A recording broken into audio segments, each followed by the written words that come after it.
How does John F. Kennedy think during the Cuban Missile Crisis? You need to know one thing about Kennedy before we move directly to the crisis, and that is what he did as a young man in the South Pacific. John F. Kennedy could not get into the Army, Navy, Air Force. He had to pull all kinds of tricks, and his father had to exert his influence and probably passed along a little money to get him in. He was unhealthy. He had a lot of health problems. But he got in.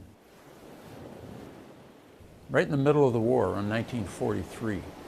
He was shipped off to the bloodiest zone of the war, the South Pacific, where the U.S. attempt to retake certain islands had already begun that had been captured by the Japanese earlier. And what Kennedy witnessed while he was in the South Pacific is in his letters that he wrote to girlfriends, to his mother, to his father, to his brothers. His PT boat is going all over the islands, and what he picks up every day he's in the Pacific is that the Japanese, when confronted with overwhelming military power, they refuse to capitulate. In fact, they will commit suicide before they will allow you to take him prisoner.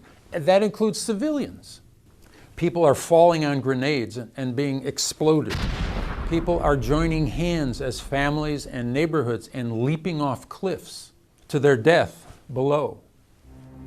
Island after island was taken by the Marines, only to find dead bodies everywhere, bodies that they did not kill, along with some that they did. This was totally unnerving to the Americans. This is Kennedy's frame of reference. You cannot depend on the enemy to capitulate just because you have overwhelming power. The Japanese refused to capitulate until the threat existed that the entire country would be nuked. Kennedy brings that kind of experience to the Situation Room in the White House as president in October of 1962. Kennedy